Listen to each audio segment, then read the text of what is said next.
Well, hi there, folks. I'm Jeffrey Daugherty, the Christian Whistleblower, and it's Friday. So that means that it's time for the Nag Hammadi Scriptures. Well, what in the world are you talking about, Jeff? Well, I have, if you look at my website, the most recent iteration of my website, here you can see the Christian Whistleblower website.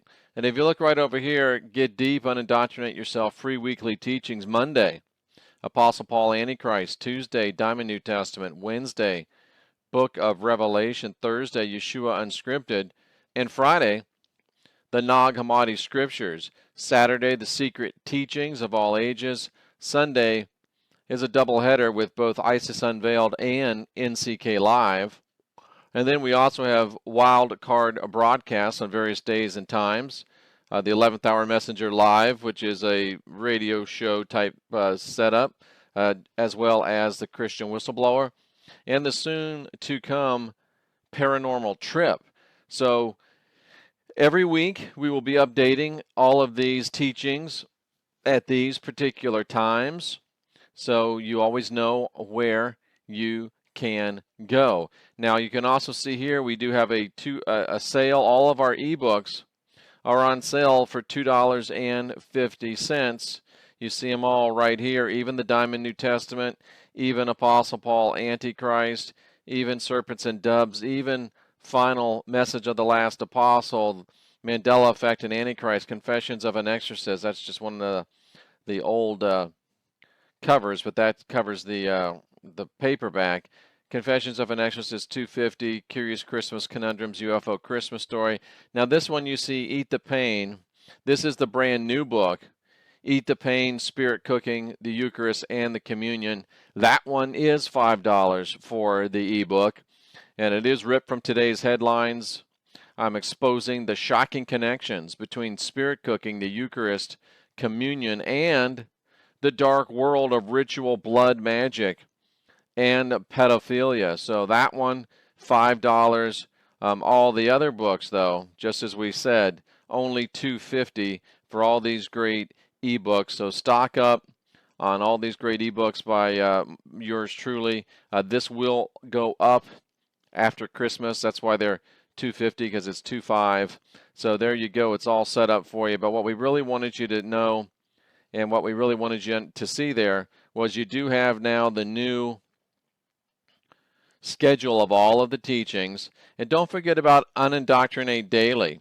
It's the daily selections of news that matter. Ghost of author Charles Dickens, Lightning Reveals UFO, Black-Eyed Adults, Death of UFO Conspiracy Theorists. You just go ahead and click on these, and it'll take you to the website and take you to the actual story. So that is what we're doing on Christian Whistleblower, JeffreyDaugherty.com. And there it is for you. And you know that there is now a weekly schedule, so you can depend on what you're going to get. It's not a box of chocolates anymore, although we do have the wild card, and we're looking forward to making those available to you for sure. But today it is Nag Hammadi Scriptures. And if you remember last time, we went through the prayer of the Apostle Paul. And even though the Nag Hammadi Scriptures paint they paint a bad picture of Paul. And they paint a bad picture of Paul because he was a lying rat bastard, because he did usurp and co-opt the original teachings of Yeshua, but yet he was first in the Nag Hammadi Scriptures, which is a bit curious, but when we read and saw that it really shows and proclaims Paul as a worshiper and a devotee of Yaldabaoth, the demiurge, which is the great adversary of Yeshua, and is painted as such in the Dead Sea Scrolls, of which the Nag Hammadi Scripture is part, well, then it made perfect sense. And it also makes perfect sense when the second book in the Nag Hammadi Scriptures is the secret book of James. And as I've been sharing with you now for a number of years, James and Paul were, after Yeshua had left, James and Paul were front and center in the great battle between the forces of the original Yeshua message, movement, teachings, and the competing ones of the Apostle Paul. So they're juxtapositioned right at the very beginning of the Nag Hammadi scriptures, and not by accident. So there's something to be seen in everything, and it's important that you remember and realize these things. And as we look at the book of James, the secret book of James, and it's important to note that even though we're in the Nag Hammadi scriptures, it's still a book written by men. It's still a book cataloged by men. And it's still a book subject to errors and additions of men. And it's still a book of dung with some dung. I think it's much less concentration of dung than is the New Testament. But at any rate, keep that in mind. James is writing, he says, "You asked me to send you a secret book revealed to me in Peter." Okay. I think that it's clear that, well, Peter, but John was really after, yeah, John was in the background. Okay. I'll buy Peter and James. "You asked me to send you a secret book revealed to me and Peter by the Master." And I think it's interesting they don't use the word Lord in the Nag Hammadi scriptures, because the Lord refers to Yaldabaoth, Yahweh, Jehovah, Marduk, the adversary, Satan. That's what it refers to, is that fallen character. So they say the Master. So even the Yeshua movement didn't call Yeshua Lord, because they knew what was going on with the usurpation by the Lord and the creation of plastic Jesus. And I say a lot of things you're like, huh? Well, you have to get into the channel, look around, and find out the teachings, and bring yourself up to speed. Remember, this is big dog teaching. If you're not a big dog, best you just stay on the porch. But for you that are big dogs, row! Let's go. So anyway, since you are a minister, do your best to be careful not to communicate to many people this book. That the Savior, at the end it could be a master, it says here in the footnotes, that the Master did not want to communicate even to all of his 12 disciples. That puts my my spidey sense up a little bit.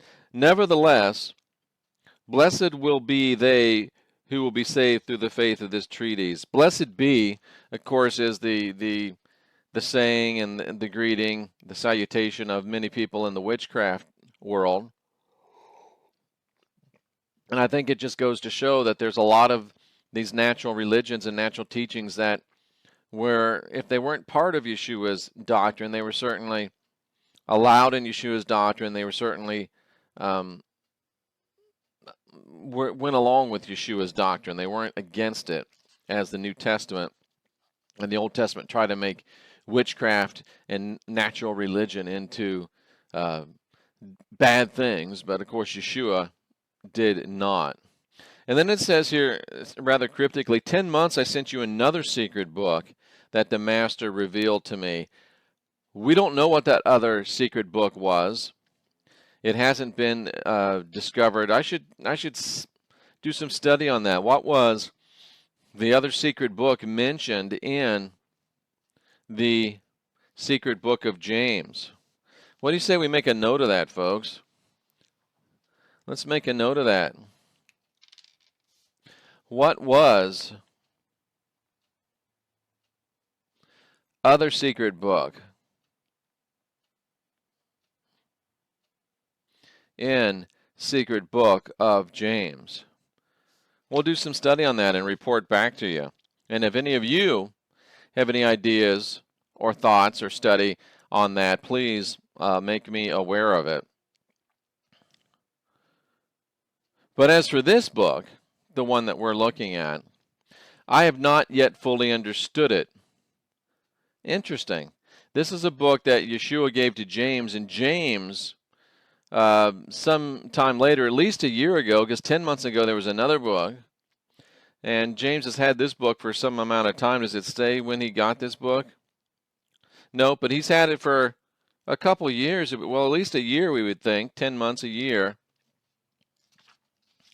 And he's saying, I haven't fully understood it yet. Very, very interesting.